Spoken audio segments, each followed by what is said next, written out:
bag for asylum seekers, and a new documentary about a colorful congresswoman who helped break the glass ceiling. The Point starts right now.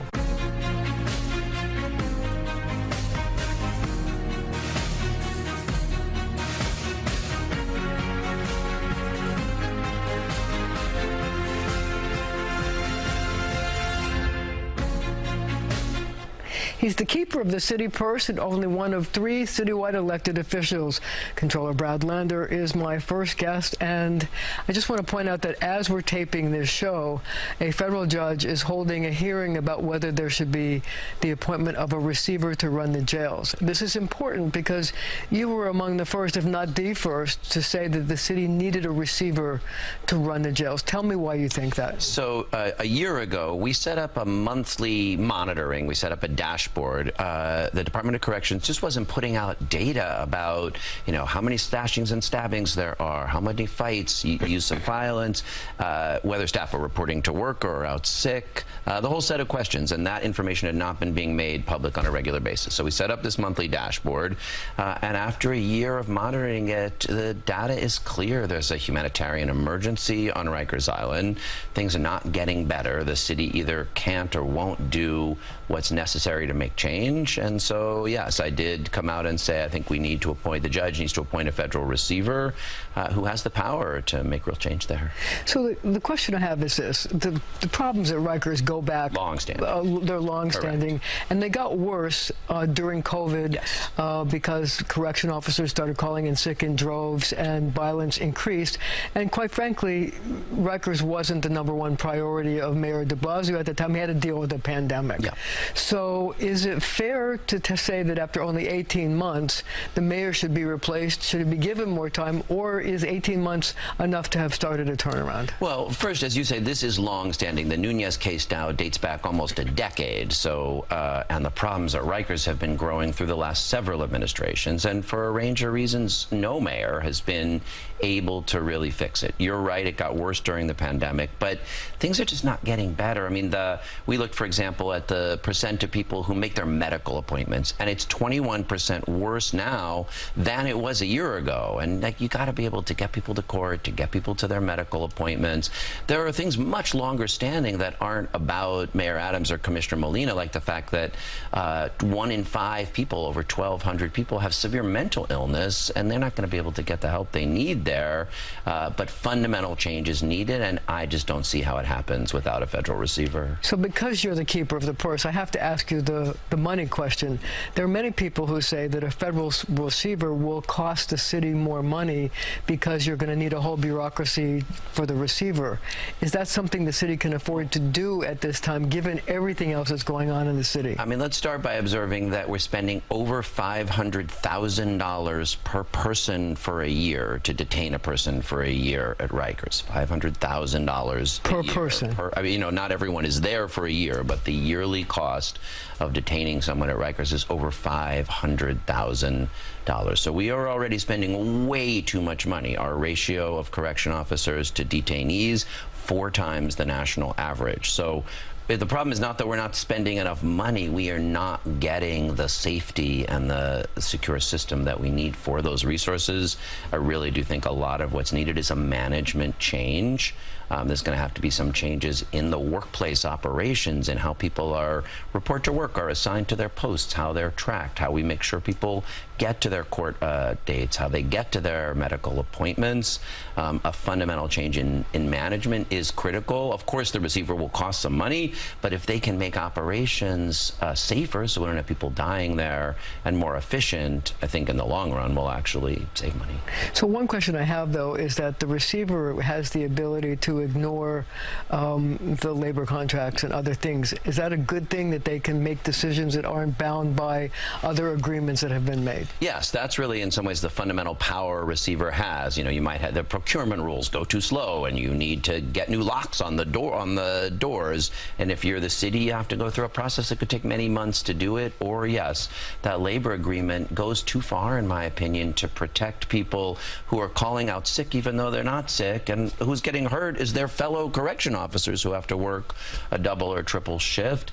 Obviously, the receiver will need to work with the workforce. Like, you can't run a jail without working with the workers, but I think having more flexibility is one critical element. So the other question I have is this. There are reports that the city cannot spend capital dollars to fix things at Rikers because Rikers is supposed to close in 2027, and that all fixes have to be last at least 5 years, and these fixes won't last 5 years. So that they claim that the Adams administration has been hampered by that. Is that true, not true? Well, capital dollars have been spent at Rikers recently, so there are ways to use capital dollars. Now, I believe in the plan to close Rikers Island, to build the borough-based jails. I don't think we'll ever be able to make Rikers what we really want, which is something close to the courts where people are supposed to be produced, closer to their families, and with modern facilities. The facilities are terrible. So we want to have that plan to close Rikers Island, but in the meantime, there are ways to make sure that the doors lock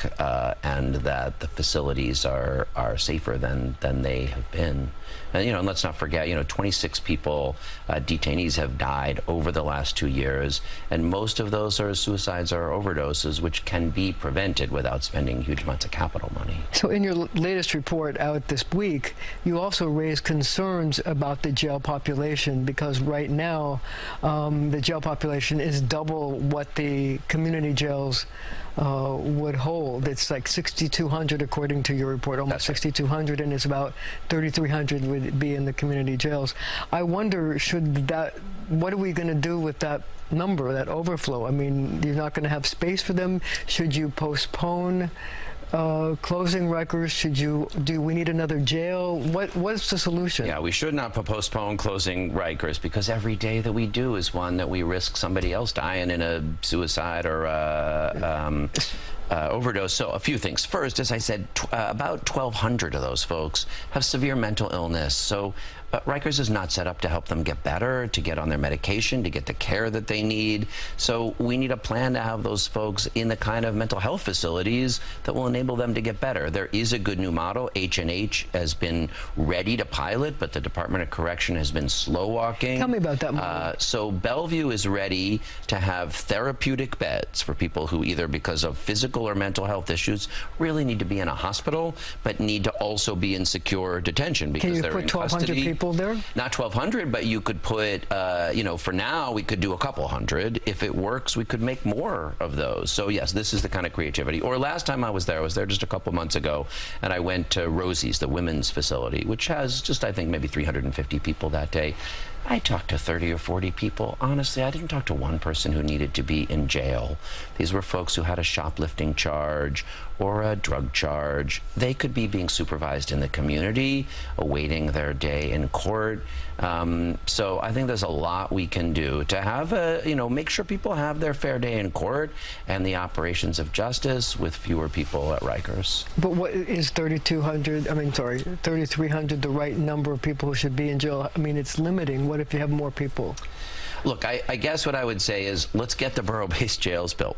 Let's have more creative solutions for folks like those therapeutic beds at H&H. Let's explore where people don't need to be in detention, they can have community supervision. I think there's a lot we could do to get a lot closer to that number. Let's do all we can to get there. Last Rikers question. So if you could talk to the judge in the federal case and testify at a hearing, yep, what would you say to her? First, I would say you need to appoint a receiver. Second, I think I would say here are some people that are smart about who that receiver should be, because obviously she's never appointed a receiver for the New York City jail system before. And third, here's a few things to make sure they focus on in their first 100 days. They need a 100 days list, and maybe that's getting people to their medical appointments, and maybe that's continuing to reduce the number of correction officers out sick. Appoint a good receiver, have a clear 100 days plan, and make sure we stay on the path to close Rikers Island. Let's talk about migrants. Let's talk about asylum seekers. Big development when the Attorney General has decided not to represent the governor in the asylum seeker case, in the right to shelter case. What's going on? So I don't know the conversations between the governor and the attorney general. I also read that this morning and thought it was pretty interesting. I mean, one important thing is that the intersection of what's happening here is people, coming to this country to seek asylum with the fact that New York has a right to shelter. People have been coming here, of course, for hundreds of years. That's how New York City renews itself. But in the past, we haven't had to provide shelter for them. But that right to shelter is grounded in the state constitution, the New York State Constitution. So it can't possibly only apply in the 5 boroughs. So the governor has to do more. The governor has to do more, and the other 57 counties and municipalities around the state have to do their fair share. So we only have about a minute left in this section, but I'm wondering, the mayor says we have to cut costs, the cost of migrants. You're the man with the calculator. Is it possible to do that? Well, let me give an example of where we could do things a little wiser. We haven't historically helped people file their asylum applications or their work authorization applications. So we're going to need to spend a little more money to help them do that. But that's what they want to do, is work. And if we spend a little money to help people file their asylum papers and 6 months later get their work authorizations, then they'll get jobs and move out of shelter, and we'll save money in the long run. So you think that you can save some money? We have about 15 seconds left. I do. Give me your 15-second how we're going to save money. Yeah, well, that's the biggest way, I would say, is help people file their work authorization applications so they can move out of shelter, and then we'll save a lot of money. Thank you so much. We're going to have to leave it right there for now, but our conversation continues right after the show on our streaming channel, CBS News New York. Good to have you both here. Good morning. So I want to begin first with the talk of the migrant crisis right now, because a lot of attention has been played on Washington. Where's the help? When's it coming? People are really talking about congressional senators. What are they doing? So, Henry, I know you spoke to Congressman Bowman. I want to play a clip and then we'll talk about it. Sure. I mean, we need leadership from President Biden, period. We need that leadership right here in New York State because, New York State is struggling. We're struggling to provide housing and all the supports that the migrants need. So we're going to keep writing, we're going to keep pushing, but we need the president to take a leadership role because here's the thing, Democrats are looking bad right now in New York State, and that's unacceptable when we have to win at least 4 congressional seats to take back the House. So hopefully the president is listening. A strong statement. Democrats are looking bad heading into an election season. It's rare to see a federally elected official volunteer such raw, naked political analysis about how bad this is for his own party. We didn't ask him a political question. We said, what's taking so long out of Washington? He just went off on the politics of this. So, and he is very progressive on the ideological spectrum. And so you really have Democrats statewide coalescing around this message of, hey, Mr. President, we need help. And we are finally, circa the end of last week, seeing the federal officials on the ground touring the Roosevelt, the mayor, a hint of hopefulness in that speech where he laid out the $12 billion potential deficit, saying, I think we may finally get something. Yes, there is a hint of hopefulness, but I still want to point out, we have not heard President Biden clearly say that he believes this is a situation that warrants federal intervention. And so we still do not know where the president stands and if he believes that this is just a situation that should be dealt with on a local and state level. Yeah, and that's interesting, Ayanna, because we had Zach Iscomel on the Office of Emergency Management Commissioner who said that they want to see, there's a state of emergency. It was interesting to hear the whole difference between state, city, and then a federal disaster declaration as well, because it all comes down to the dollars and what's given. It does all come down to the dollars and what's given, and here's what I have not yet heard from City Hall. What's their contingency plan? If President Biden does not step in and if he does not send more resources, then what's next? And I think we still haven't heard that from city officials, and they've been asking for help from the president for over a year. So I think that's something that we also need to pay close attention to. That's a good point. The mayor was pressed on this very specifically last week. A contingency plan, and he basically said there is not one. He said, we're going to keep doing what we can. It's the morally right thing to do, but services will be cut. Point blank, across the board. Everything. Services will be cut if it goes this way. But he had some, this is where the note of hope comes in. He said, first it was me in my administration kind of saying, hey, let's get some help. Now it's all the Congress people. Now it's getting a little bit national. The governor of Massachusetts declared her own statewide state of emergency. So that's where the hope comes from. So he says it's plan A, B, C, D, E is asking for help. Yeah. So that's to be continued, obviously, because I feel like we're going to be talking about this for quite some time. It's not going to end by the time we talk about this next week. I want to move on to Rikers Island right now because that's once again back in the headlines, getting a lot of news about this federal takeover. Right, full disclosure, like I said earlier, we're taping this on a Thursday. City council members toured the jail. They had a big hearing on this, noting that progress is being made. But then you have advocates who are saying, well, no, we still want it shut down. We still want the federal takeover. What's going to happen? So I will say, on both sides of the political spectrum, people are acknowledging that progress has been made from Rikers Island, but there's still some serious issues. The most recent Federal Monitor report detailed an incident of guards standing by watching inmates beat someone. So there are some serious concerns. But I will say the judge overseeing this case, she has been extremely cautious in taking that step and moving towards a federal receiver. The judge has been, advocates have been trying to send messages to this judge through the media, through rallies, through press conferences for over a year now. But this judge really does seem very hesitant to give control over to the federal government, and she's continued to try and give the city as many opportunities as possible. I mean, moving to a federal receiver would be a major fundamental shift for the city, for the jails, and this judge is really being very, very cautious in taking that and the mayor's step one if that she ever happen. takes it. Because the mayor said, I can fix it, and I want to be able to do so. If you take it away from him, he's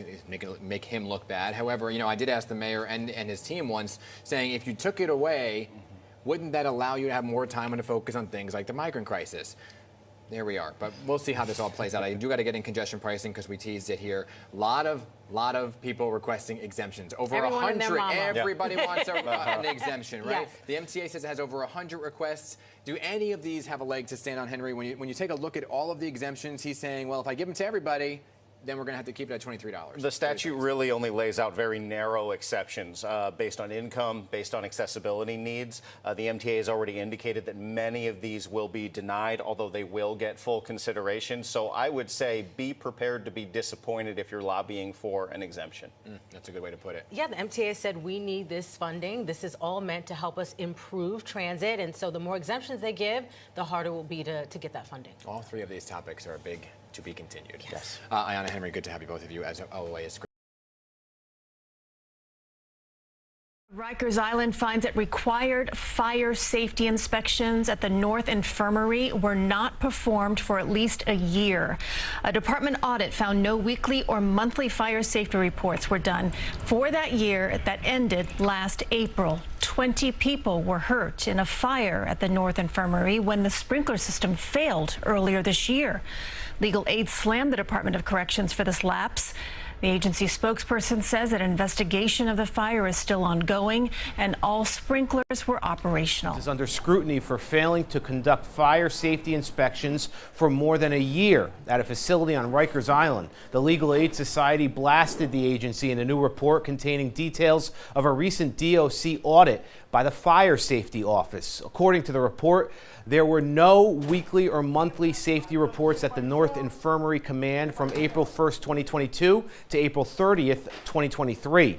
This past April, 20 inmates and staff were hurt in a fire at that same facility. The DOC responding to the report saying it complied with all annual and semi-annual inspections for fire safety equipment in all facilities. Its sprinklers are operational and the investigation into the April 6th fire is ongoing. Anger in just a few minutes. We want to begin in Clayton County, where a system glitch at the Clayton County Jail has delayed the release of hundreds of inmates at the jail. Thanks so much for joining us. For Fox 5 News at 6, I'm Eric Perry. Officials say the issue with the GBI's crime information center software has been down since Wednesday. So this has certainly been a frustrating situation for loved ones of the people who were held there for minor offenses like traffic violations. One woman says that her niece was arrested Wednesday for driving with a suspended license after she dropped her kids off from school. Erica Redmond says they took all the steps to get her bonded out, but we're told she could not be released because of an issue with the fingerprinting system. Well, days later, she's still here and there at the jail amongst dozens of others who are waiting to be released. My other concern is she's a mom of 3. School just started back and her kids, are missing her. We didn't even tell them exactly what was going on the first night. The GBI has confirmed that the glitch was fixed as of 10:30 last night, but Richmond says she's still being told her niece likely won't be released today. She wasn't the only one who said that it could be next week before their loved ones are left out. Now, we have reached out to Clayton County Sheriff's Office for additional information. Of course, we're still waiting to hear back. Our Joy Dukes is in Clayton County. She'll have more, hopefully, with this story tonight at 10.